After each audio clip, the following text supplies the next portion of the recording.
Hello, everyone, and welcome to phyloseminar.org. This is the third talk in a series of 3 talks on the Markov genealogy process.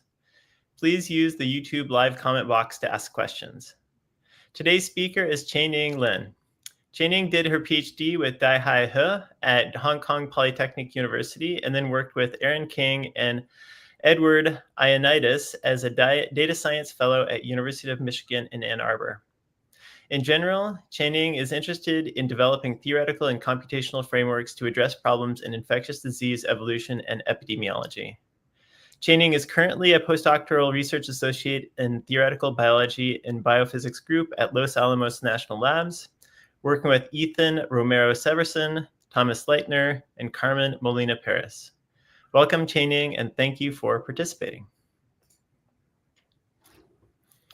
Hi, everybody. So welcome to my talk, and thanks, Eric, for inviting me to give a talk about genomic reassortments. And can you all see my slides, I guess? Yep, looks great. Okay, fantastic. So let's get started.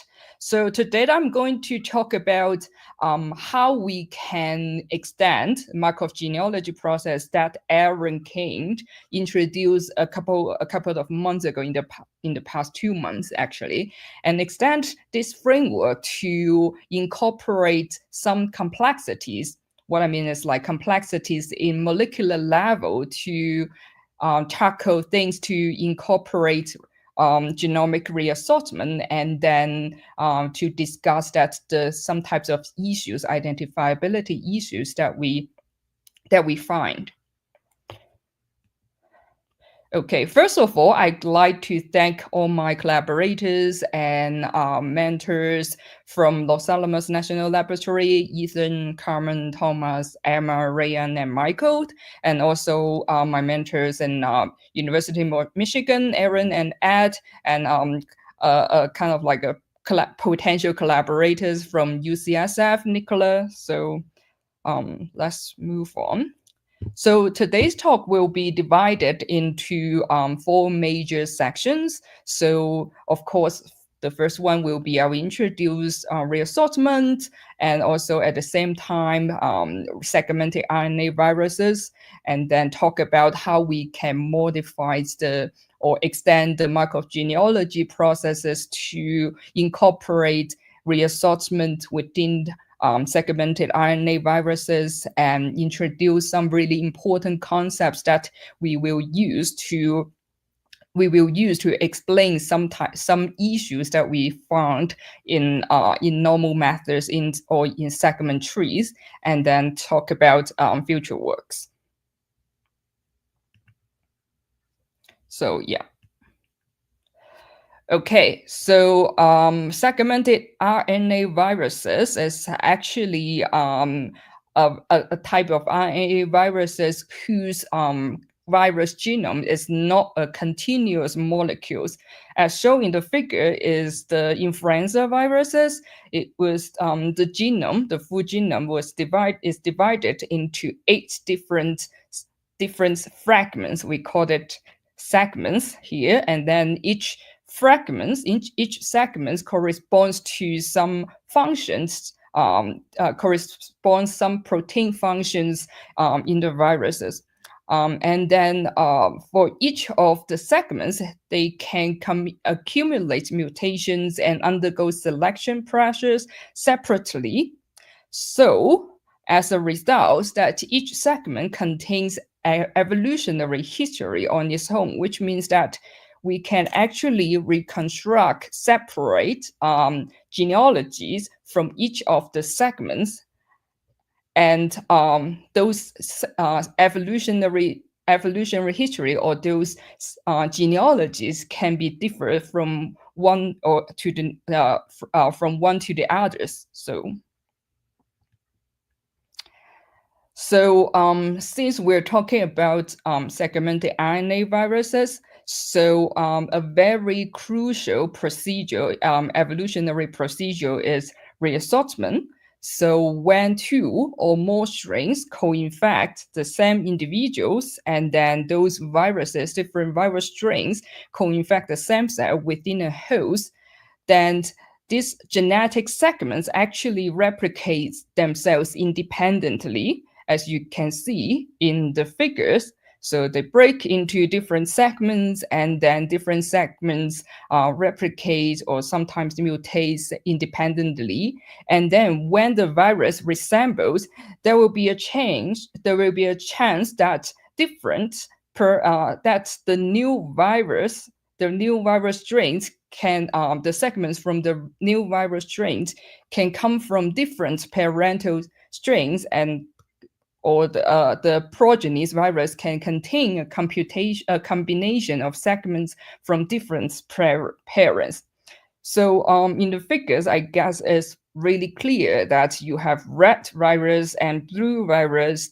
The segments of them accumulate or replicate separately, and at the end you will have the combination virus here of two red segments from red virus and one blue segment from blue virus. So as a result, if we reconstruct genealogy from different segments separately, you see a topological discordance between two different trees. For example, these examples from Porter's in 2019 reconstruct HA tree and NA tree from influenza viruses, and you can see this. Orange clays is pretty close to this blue clays in the HA segment tree. However, they are far away from each other's in the NA trees. So then this discordant in the in segment trees is kind of like a signal hinting that, oh, there might be some historical reassortment occurred in the past in the evolutionary dynamics. Or okay, so with that being said, why we want to start the reassortment? Because it can cause some potential impacts, include severe illness, and also high fitness, or even host jump from, for example, from pig to human beings, etc. And also it has this pandemics potentials, and in history, all the influenza pandemics were actually caused by reassortment, include 1918 Spanish flu, 1957 Asian flu, and the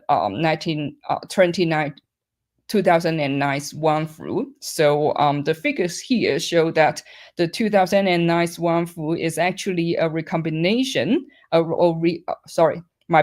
reassortant from H1N1 avian flu and H1N1 classical swan flu and H3N2 seasonal human flu. So that's why we want to first study the reassortment pattern and also the frequency of reassortment within the RNA segmented RNA viruses among population during transmissions, and also the impact of the reassortment. For example, the fitness advantage. But here, so note that by fitness, we actually means the transmission advantage, like what is the advantage or in transmissibility of the reassortant. So the second sections will be, I will talk about how we can use or extend the MGP that Aaron introduced in the past 2 months to models reassortment within an epidemiological transmission processes and also viral evolutionary processes, and introduce some concepts. So before that, let's review some logic and some literatures that talk about reassortment or a similar case or extended case recombination. So the underlying logic, as I just mentioned, that there are this topological discordance between segment trees that we believe that is caused by historical reassortment. So then, by comparing those two topologically different segment trees, we can have some information about which part or which subclade of the tree have undergone some reassortment events. So by doing that, we can actually create something called ancestral reassortment graph or ancestral recombination graph that we showed here to indicate which part is reassorted, which part or which clade is reassorted, and then you can do this detach and retach to change the segment trees from one to another to make them identical or to synthesize these two trees.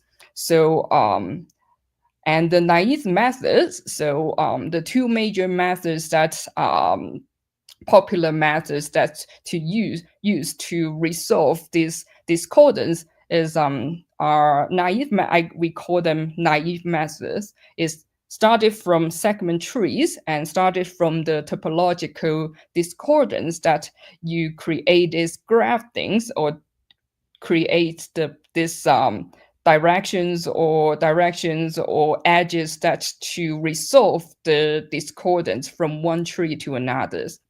Another very popular method is a coalescence base, is a coalescence with reassortment methods that start with something similar to the ARG, which is the phylogenetic network, and then it's a likelihood-based methods that produce some reassortment events and then compute the likelihood given the alignments or given the graph to compute the likelihood of the phylogenetic network.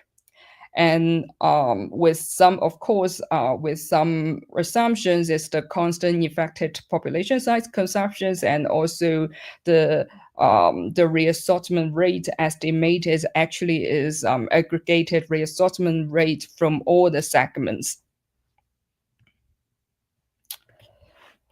Okay, so then now we can move on to some recap of Markov genealogy processes.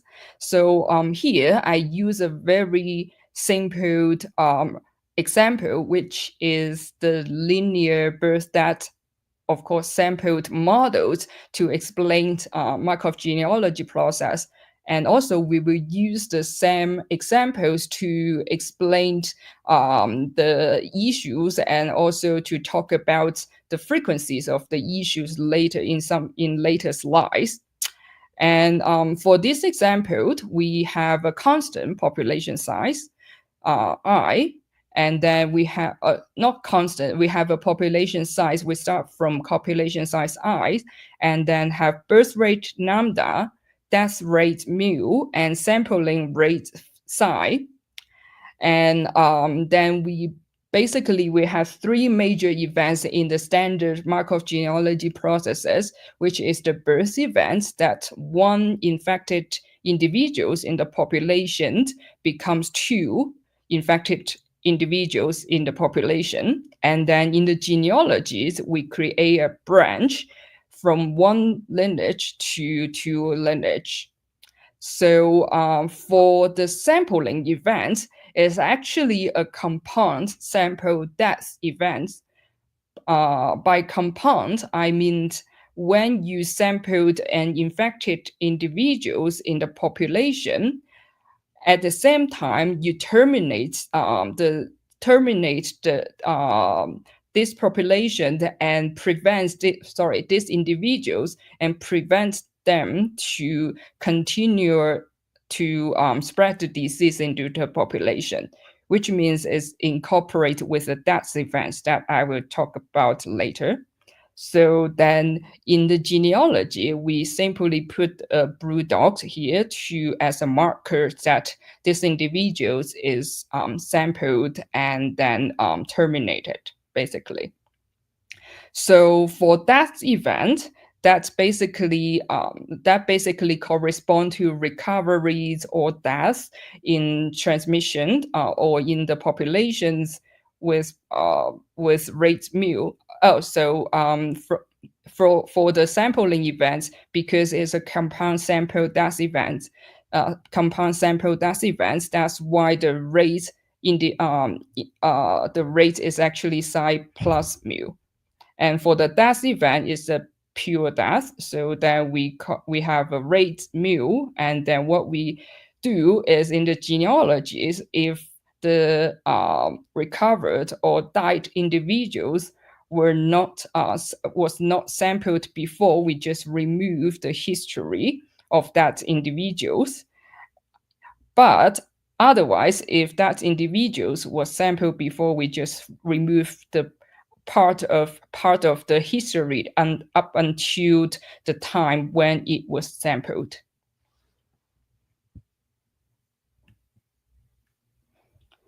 So then we can move on to how we extend the Markov genealogy process to incorporate reassortment in segmented viruses.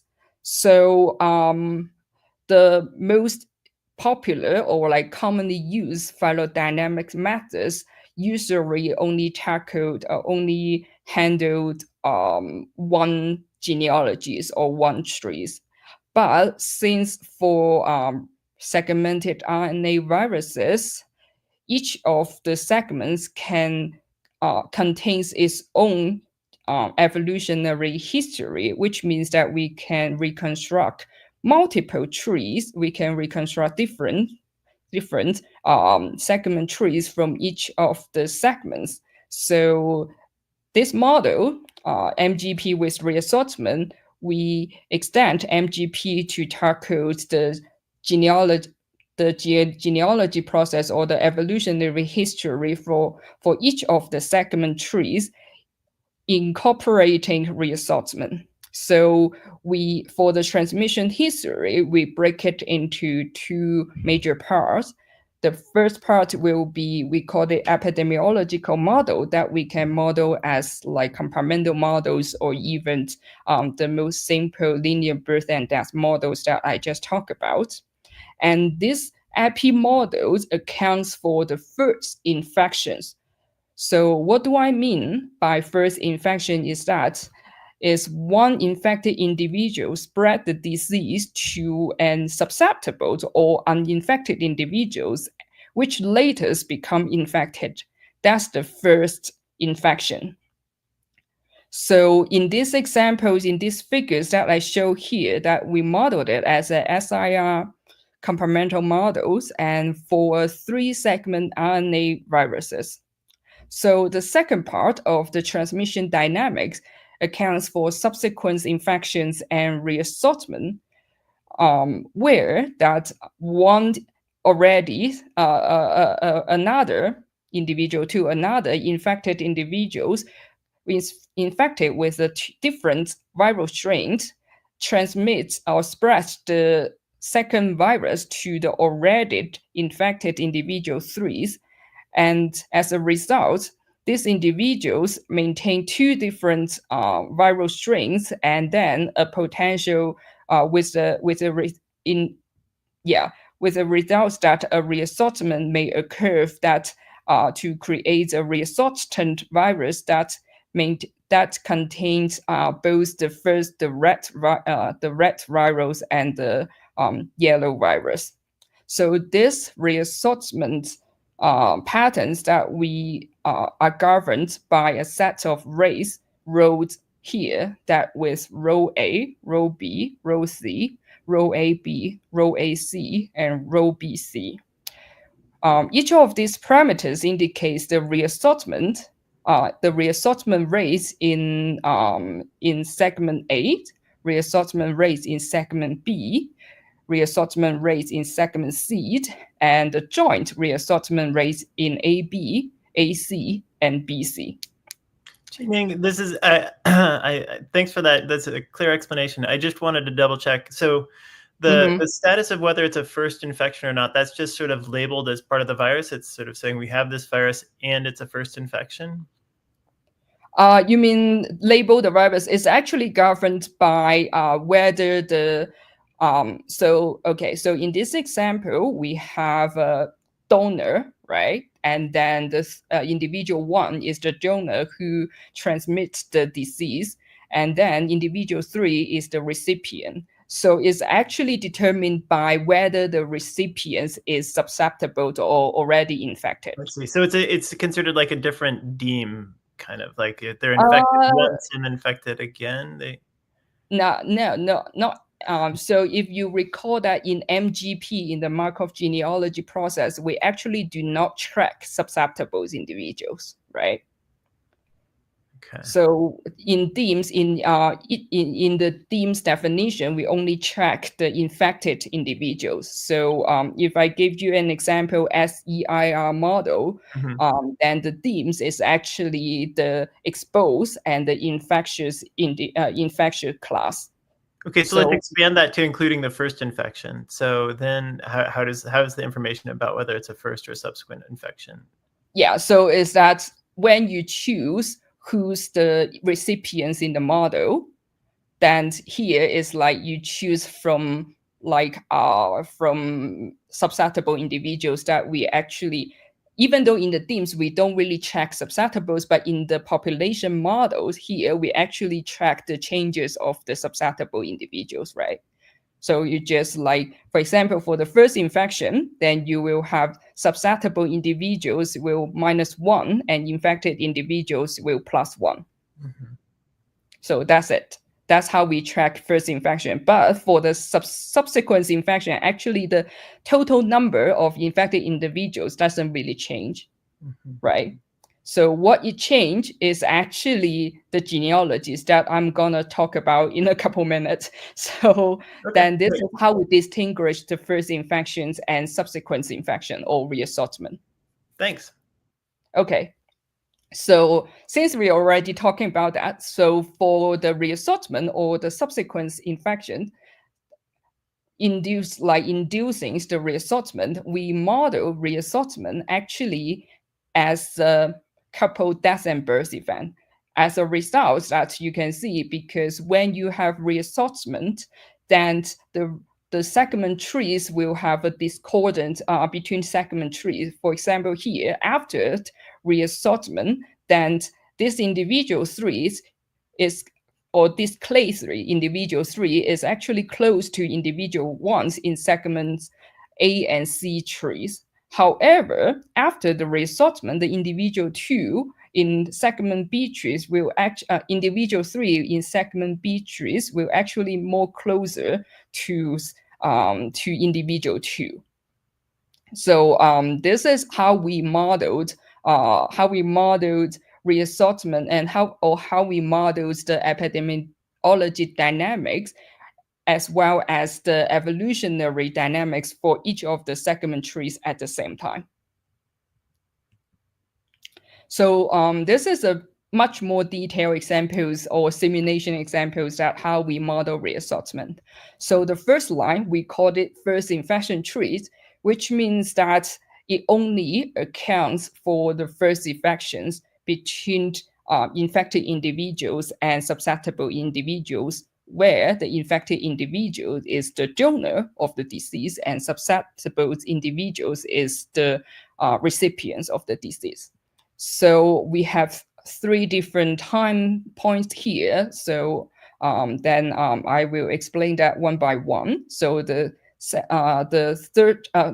second and third rows are the segment A trees and segment B trees. Imagines that we have 2 segment virus. So at the first time point, 0.7, 0.4, to start with, we have actually 7 infected individual, because the trees only tracks the ancestral relationship between infected individual in the population. So in the population, we have in total 7.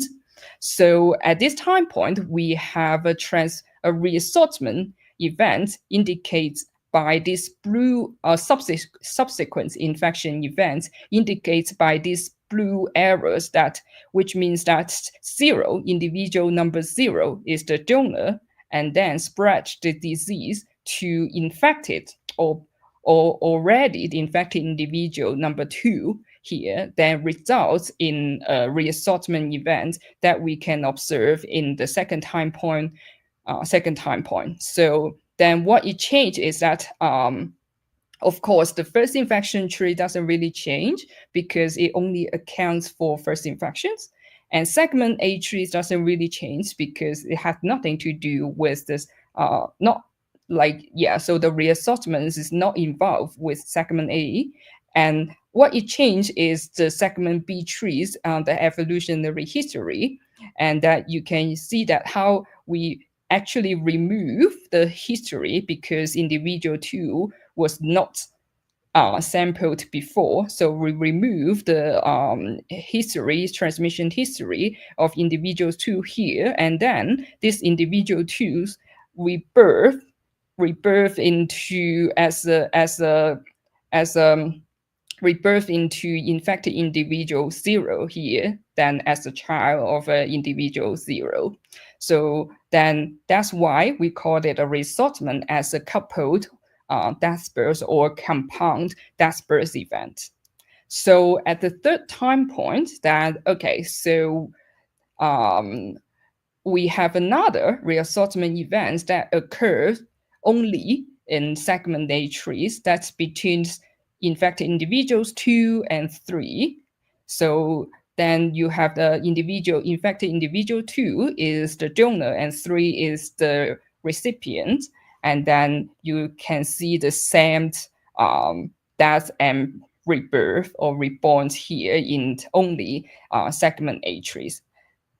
Because due to the natures that we actually we modeled that reassortment as a coupled death birth event in corresponding segment trees, that's why we will have a collection of reassortment rates that governs this the rate of this or the frequency of the reassortment events occurred in each or a combination of those reassortment tree. So then you can see these blue arrows or the reassortment occurs in segment B tree only is governed by the parameters rho B, and then similarly those occurred in segment A tree only is governed by the reassortment rate rho A. Okay, so then we can, with all the complexities or with all the Markov genealogy process related things that I just introduced, that we will have some special concepts for MGP with reassortment. So the things that, let's start with the center, the segment genealogies. So then you can see we use the orange line to indicate segment A or segment A, and then the blue light indicates segment B, right? So then start from the top left, the infection history.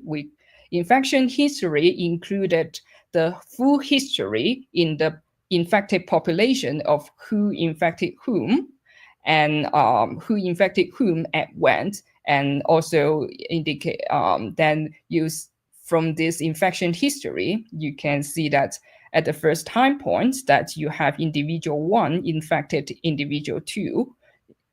So that's why you have a branch here, but individual 2, this is the first infection. We use black arrows to indicate first infections, and then individual 2 infect individual 3, also first infection.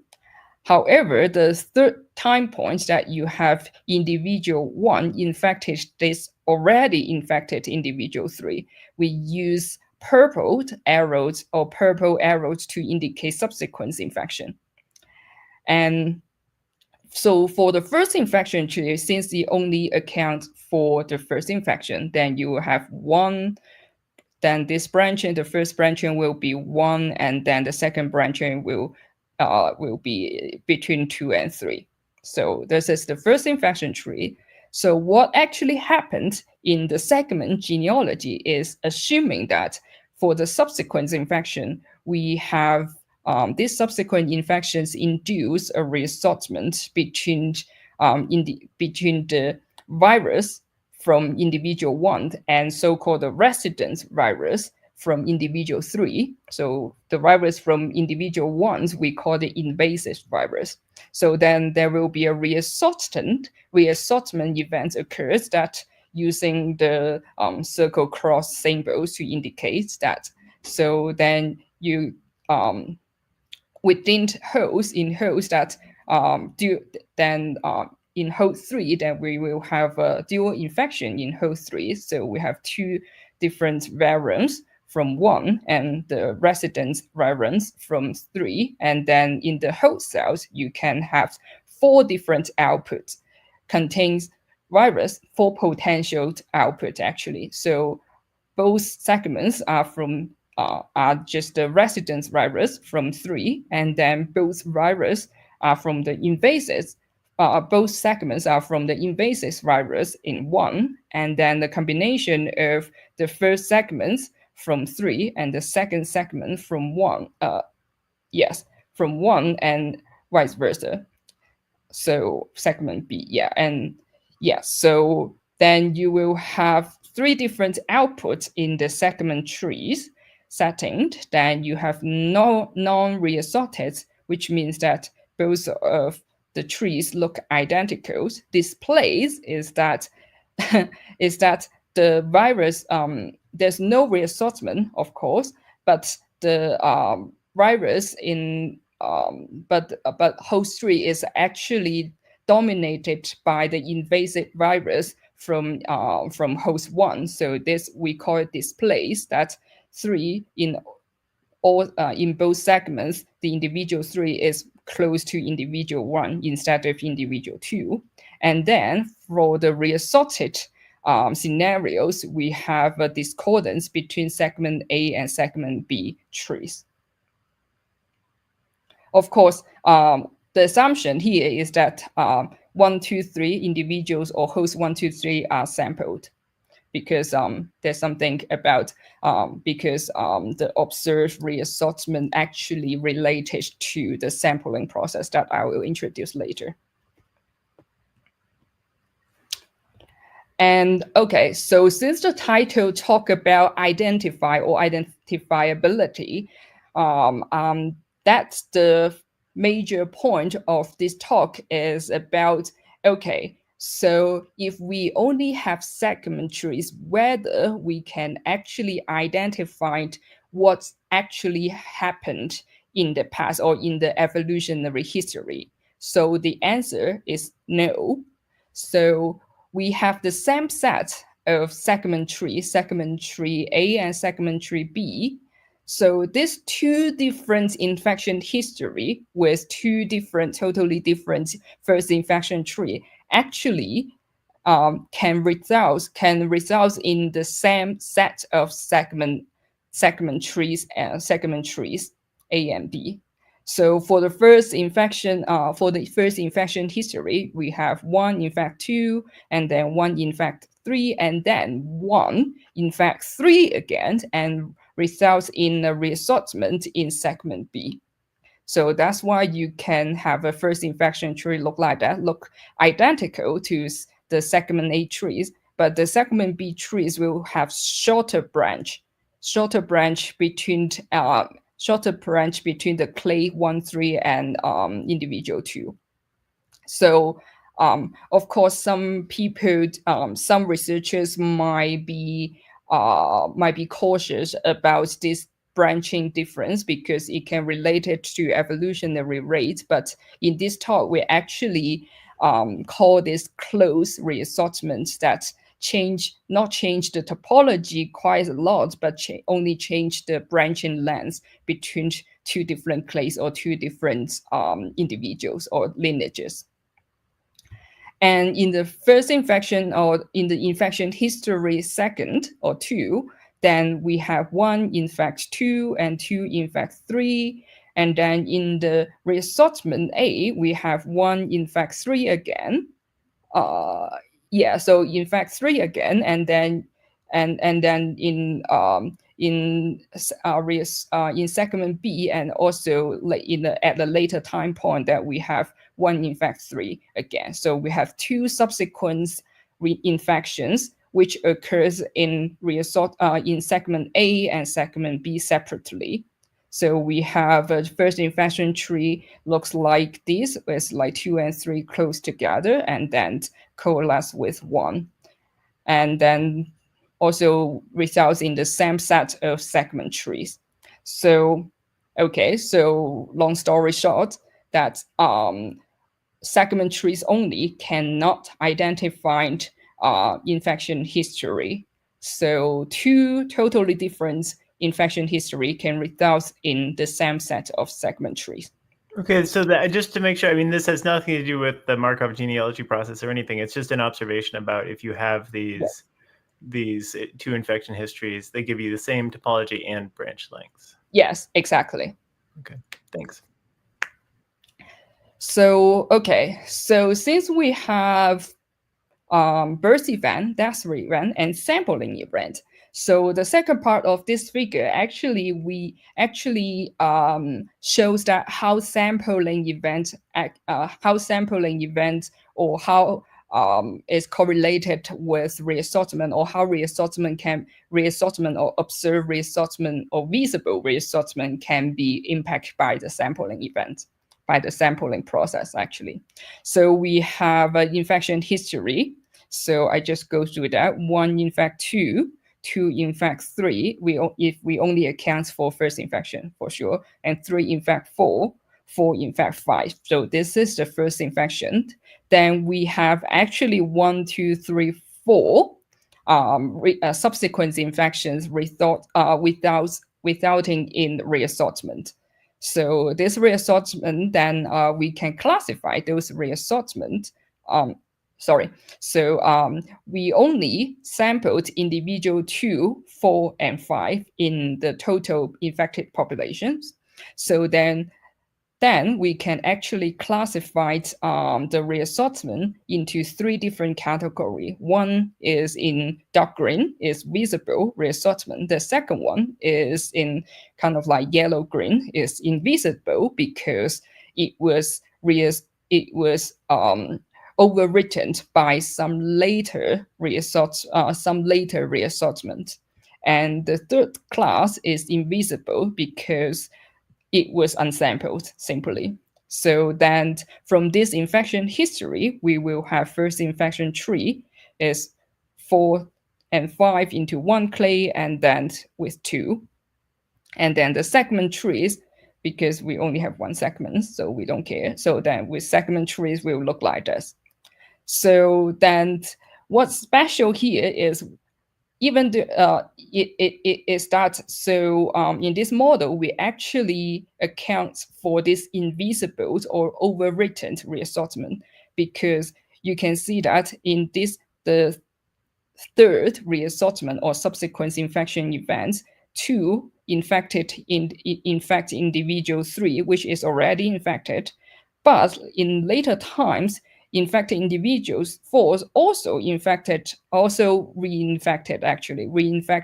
individual 5. So then this reassortment between 2 and 5 will be overwritten by the reassortment between 4 and 5. So that's why we call it invisible overwritten. So with all the concepts and then with all the simulations that we derived from the Markov genealogy process for reassortment, then actually we can identify some potential issues of the naive methods or the coalescent-based methods with of inferring reassortment from segment trees. So the first one, we call it invisible reassortment. So this one is very straightforward. It's just the reassortments that occurred in the population is just invisible because it is unsampled. The individuals are not samples. Then you will have first infection tree, segment A tree and segment B trees are basically identical. So then the ARGs or the networks will be just like invisible, even though it's kind of like I use a note here to indicate there is a reassortment curve in along this along lineage one. But yeah, so very straightforward. But I will go through that. I will go through the history, infection history. So 1 infect 2, and 2 infect 4. 4 infect 5, and 1 infect 6. Sorry, my bad. Go on. Start over. 1 infect 2, and then 1 infect 3. 2 infect 4. 4 infect 5. 1 infect 6, and then 2 infect 7. That's the first infections. So at this time point, around 3 years, one's reinfect 5, which is already infected by individual 4. So then it results in a reassortment event in segment B. But since we only sampled individual 1, 4, 7, this reassortment are not visible, or are not sampled. That's why we result in identical first infection, segment A, segment B tree, and also identical so-called ARG, but it's actually a tree. So the second one, we call it inaccurate reassortment. So it's actually kind of issues, it's a bit the subtle issues that from the coalescent-based model, because in the coalescent-based model, we assume binary trees. And this one, and we assume binary trees, and also we assume separate so-called reassortment event and coalescence event. So then which means that looking tree backward, or looking the graph backward, we assign the reassortment events that breaks one lineages backward in time for sure. One lineages breaks into 2, and this extra lineages that results from this reassortment event or these breaks will be coalesced in a later time in the past, and coalesce with some other lineages. So the reassortment time and the coalescent times will be separated, are not identical, basically. So in this issues or example here, so we have 1 subsequent infection result in reassortment event in segment B in the blue lineage, in the blue tree actually, in the blue tree here, and then it is a reassortment event between individual 1 and 4, and luckily we actually sampled individual 1, 4, 7 again. So then we have first infection trees 4 and 7 coalesce in at node C, and then coalesce with 1 in node A. And then we have the segment tree A tree identical to first infection tree. And then since we have a reassortment event in segment B trees, and also this event is sampled, then we will have 1 and 4 coalesce at nodes R superscript B, and then coalesce with 7 at node A.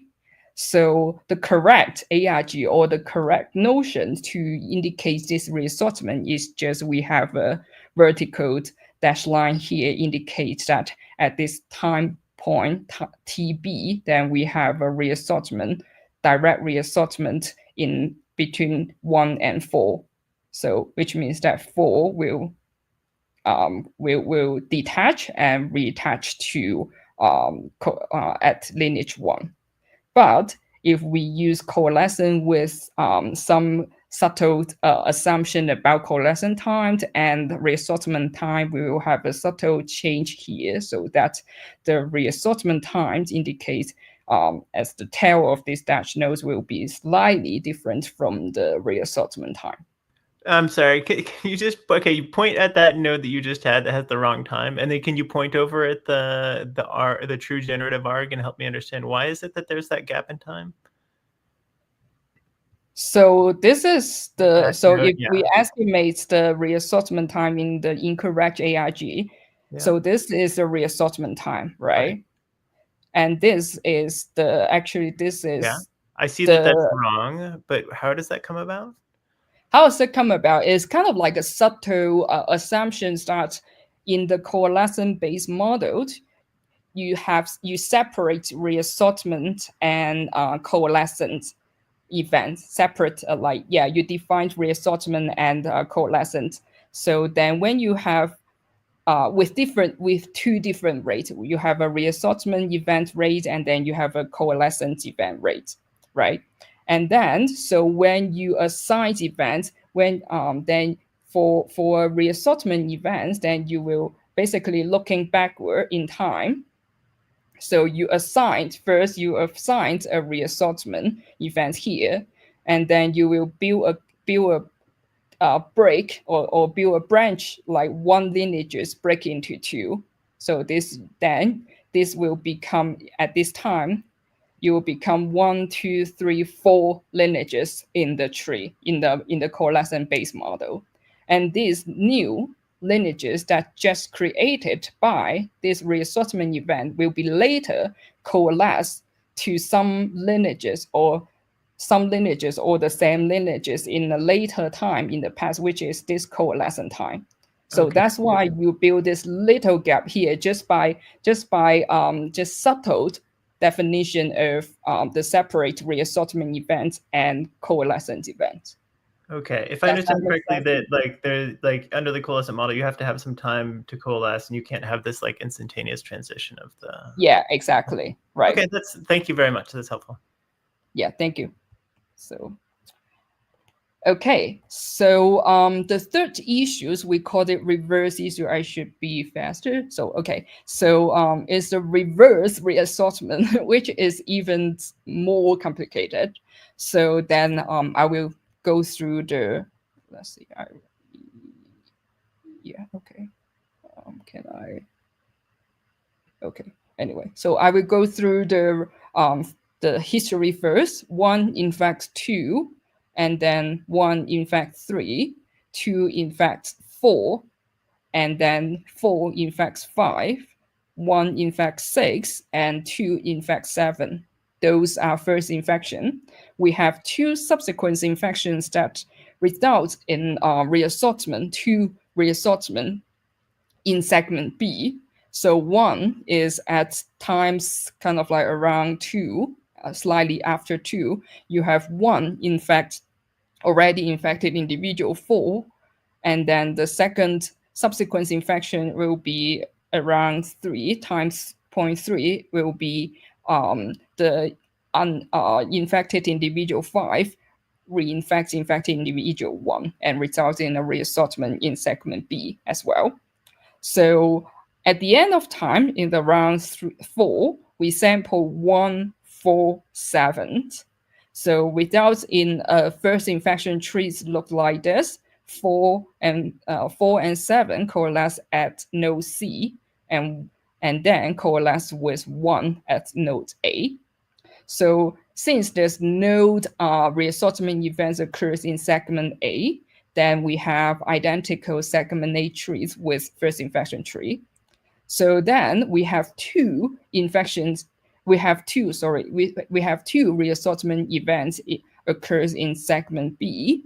Then the results segment B trees will be 1 and 7 coalesce at C because we don't actually sample individual 2 and individual 5. That's why the coalescent nodes will be postponed to at node C here, and then 1, 7 then coalesce with 4 in at node 8 in segment B tree. So if you compare segment A and segments B trees, you will see that actually is lineage 1 and 4 completely swapped at the same node. You have the same node at the same coalescent times. So node A and node C. So that's why we call it reverse reassortment. What I mean is that the lineages, the topologies are identical if you erase the information about the label, but with the label is actually you can identify that 2 different clades or 2 different lineages are actually swapped completely with the topology maintained the same. So in the coalescent models or in the coalescent models, that is kind of like issues with the similar issues that you need to have a reassortment event that slightly after the coalescent event. But in this case, that the coalescent event is exactly at the nodes, and also the coalescent model actually assume binary tree. So in this case, the correct ARG will include polytomies at node A and node C at the same times, and in the incorrect ARGs, that's probably introduced by coalescent model, that you have a kind of like a slightly later coalescent event after A and slightly coalescent event after C here. So I guess that's that clear. I mean, it's pretty complicated, but I mean, I think it's clear enough. I think we should move on to. Yeah. Okay. I should move on, and then there's some slides to go on. Okay, so this is the very last one. So is the obscure reassortment. I use the word obscure is because that with reassortment events occurs in both, not in both, in segment A and B separately, the first infection tree will be obscure. So I use the same words that Aaron used for the structured Markov genealogy process, talking about the color patterns. And basically is kind of like a similar concept here. So the underlying true transmission of first infection history are actually obscured by segment trees. So then I guess is pretty straightforward. So in the previous examples, that either like basically one of the segment trees will be identical the first infection tree, because either that the reassortment index trees occurs intact tree are not samples, or there's just no reassortment index tree. But here, since reassortment occurs in both trees separately, so then you have a segment A tree looks like 7 and 4 coalesce and at nodes A, and then coalesce with 1 at node A, at node D, and then coalesce with 1 at node A. And then you have a segment B trees, which actually the reassortment are actually sampled directly. So then 1 and 4 coalesce at node R superscript B, and then coalesce with 7 at node A. So they are totally different from first infection tree. That's why the first infection tree or the first infection history, transmission histories are hidden or obscure. So then if we only compare segment A and segment B tree, the probable errors that we will have is we only resolve in one single reassortment event, because you can see that only 1 and 4 that changes. So then you can have a resulted reassortment event between individual 1 and 4. However, what's true is that you need to compare the first infection tree with segment A tree, and then first infection tree with the segment B trees to result in the correct number of reassortment events, which is there's two reassortment events. One is between individual 1 and 4. The second one will be between individual 4 and 7. I guess I will move on. This kind of like pretty clear here. Thanks. Okay, so then I already mentioned that. So now how we can compute the true number of reassortments. So the idea is we need to have the first infection tree, but so in reality, we don't. So I will talk about why we need that. So, and how we produce that actually. So we have a first infection tree, then we have segment A and segment B tree. So by compare first infection tree and segment A tree, since we actually know the true underlying transmission process, this node here, we call it the reassortment pattern. So then we have first infection tree, we compare first infection tree and segment A tree, then we will have the reassortment pattern in segment A. And then we compare first infection tree and segment B tree, we have a reassortment pattern in segment B. Then we can combine these two and then make a final reassortment pattern of both A and B tree with known that which reassortment occurs in which segments and create the correct ARG. So this is kind of like something very similar that we have a remove and rejoined table, which is a very similar concept of the subtree prunary graph. And also this tree, first infection tree to segment trees concepts there is a very similar concepts in 2007, which they have a base tree for recombination. So they have a base tree and this detach and reattach pattern. So I would say that's nothing new, but we kind of like create this formal table. We call it reassortment pattern. So then before moving forward, that I will just give you some notes that okay, what we should expect when we have only segment trees, and what is the frequency of those issues occur. So from simulation, we simulated from linear birth death samples models for 2 segment viruses with population size to 100 to start with, birth rate 5, and the effective death rate is also 5, and then the rho is a reassortment rate, total reassortment rate, and that we kind of like have a different combinations, and which we have a fixed ratios between reassortment A and B, and the joint reassortment rate is actually zeros. We sampled we do 100 simulations, and then with some sample genealogy with tips, or like with sampled individual equals 50. So then we do this combination of different parameters that we have the ratios between the total reassortment rate versus the sampling rate, and then we have the birth rate given versus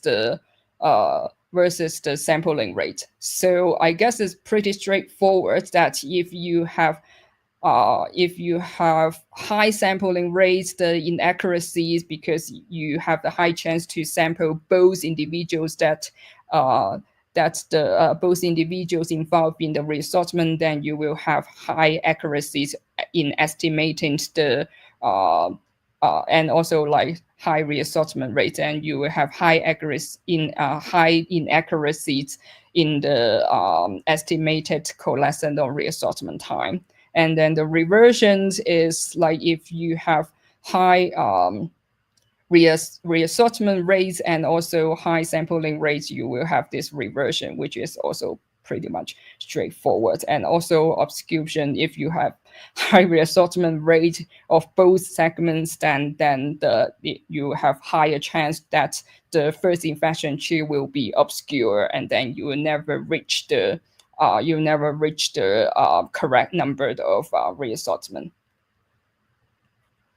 Okay, so this is future works or ongoing works that we are doing to actually use the MGP reassortment model to estimate some parameters or the reassortment pattern. And also, one special things that we can do is we can actually build the fitness advantage induced by reassortment into the models. So here we have a two-class SCIR model. That the first one will be normal fitness or normal transmissibility with exposed and normal transmissibility infected in class, and then the second one will be the normal or high fitness exposed class and high fitness infectious class.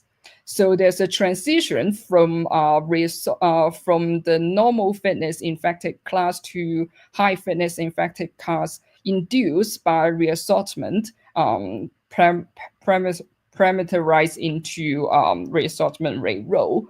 This P here is the probability, because this basically you can have multiple you can have many reassortment, but maybe none of them will induce the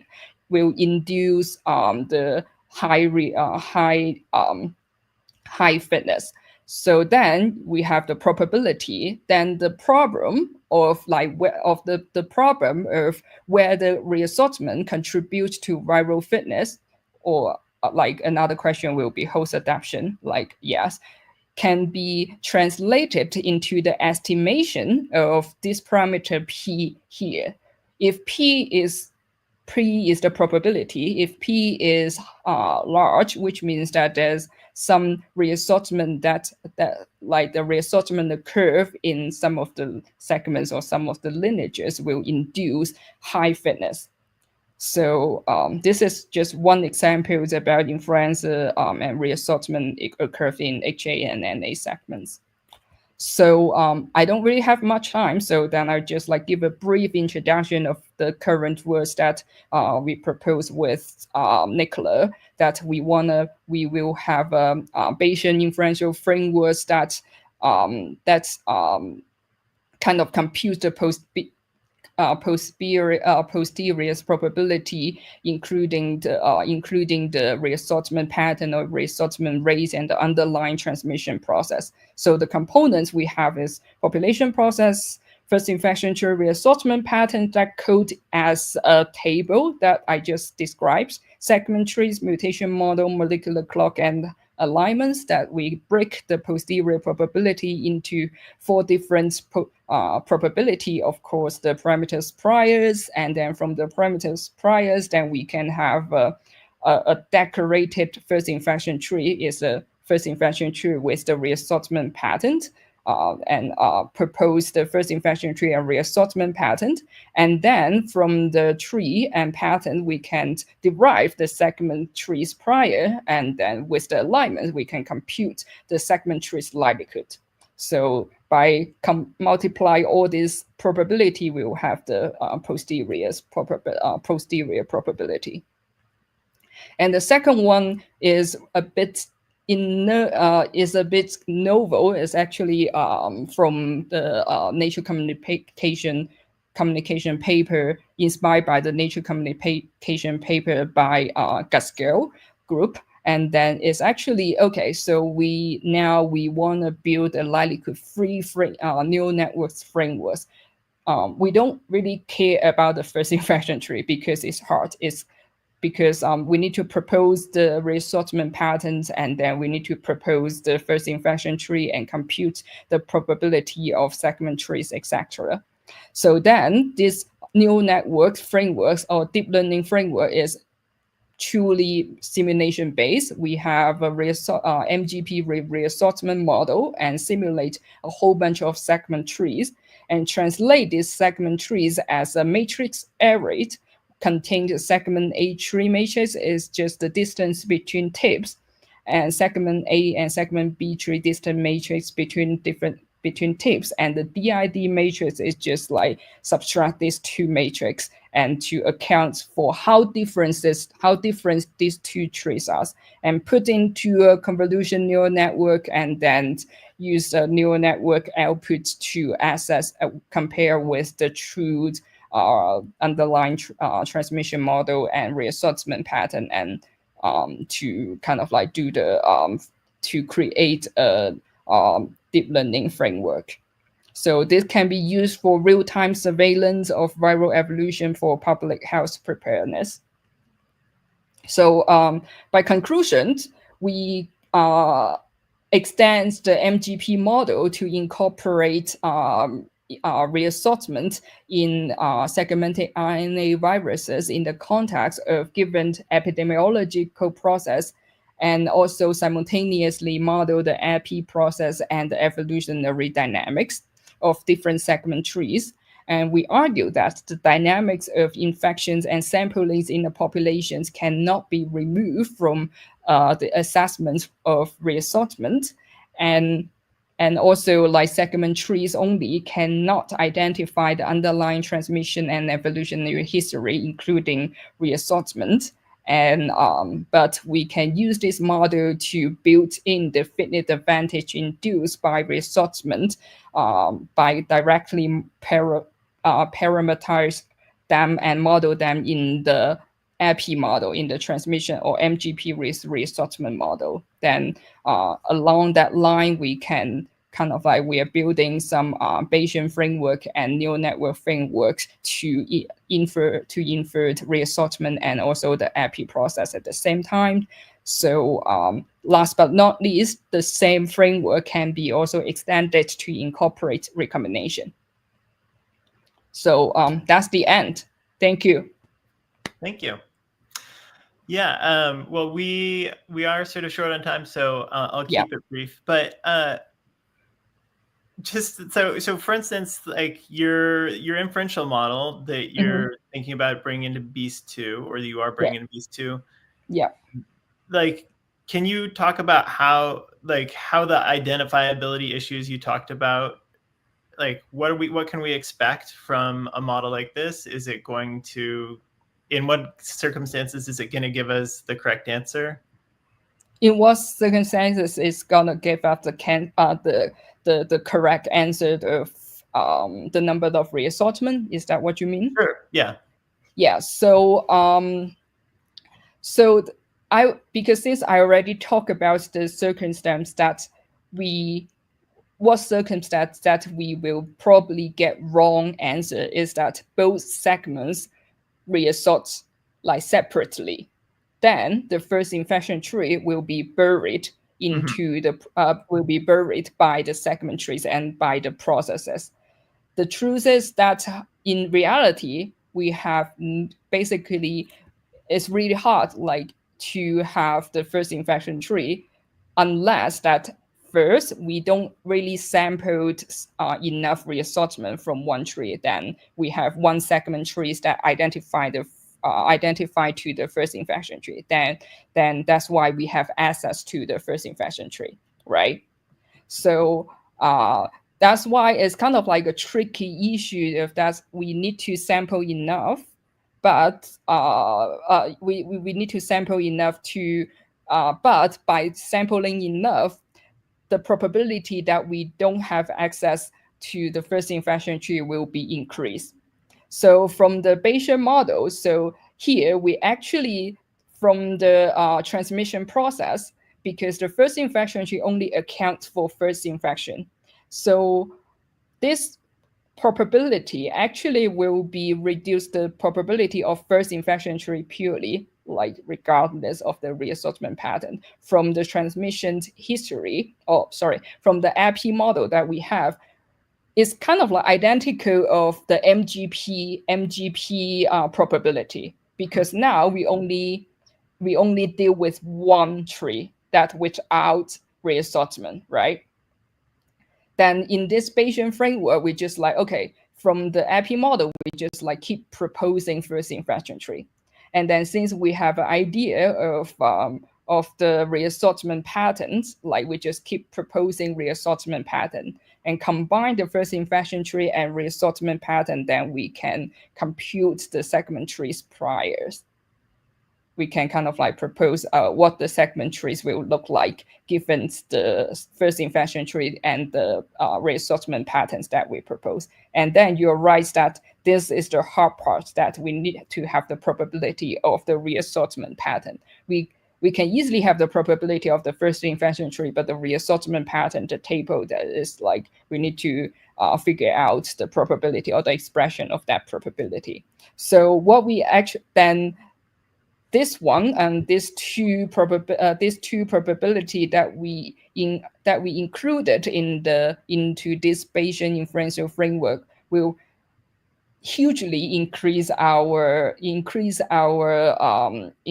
chance to get the right numbers of reassortment, if that makes sense to you. Yeah, it does. Thanks. There's one other question I had, which I think it's probably has mostly just to do with the way of you're describing it, but it occurred to me that when, like, if we're looking at flu, like people generally speaking have flu for a week or so. And so what that means is you have to have this, like, if you're going to have a multiple infection, you have to have the person have it, and then within a week or less, they have to have the secondary infection. Yes, And, you're right. I mean, so that seems to be a constraint on the model, but at the same time, probably what you're modeling is not actually a single individual getting 2 infections, but it's sort of like the parent went along and then some descendant of that person or some descendant of the virus infecting in that person got a secondary infection. Yes, you're right. This model is not directly I will go back to not actually, this model are not directly model the reinfections, right? So because there's some models, some complemental models that model the reinfections by you have I1 and I2, and then you model actually the interaction between 2 different individuals. Let's say in the individual-based model, the interaction between two infected individuals and what's the rate of them interact and then reinfect and then have a reassortment. But in this model, we are not actually model that. So in the epi model, we actually only model the first infections, have nothing to do with subsequent infection. The subsequent infection is implicitly reflected by the evolutionary history here that we actually model, that we just choose 2 infected individuals in the population and one as the donor, the other as the recipient, and then there is a reassortment curve between them, and then we have changes in the evolutionary history of the segment tree. So yes, so then I guess that's not, so the short time of period is not kind of like considered or included into the model here, because we have a compound reassortment rates that already consider that. So yes. But I guess, I mean, if you just sort of loosen your definitions a little bit and not talk about, you know, it was this individual who had a co-infection or something like that, it's sort of like it's virus that descended from that individual. I don't know. I think it might not be an important concern, but I mean, just in terms of like thinking of it conceptually, it seems different. Anyway, well, thank you so much. I think we should wrap, but it was a very interesting talk. And so that concludes this session on the Markov genealogy process. And the next one is going to be about next generation sequence evolution models. So hope to see you all there. Thanks. Thanks.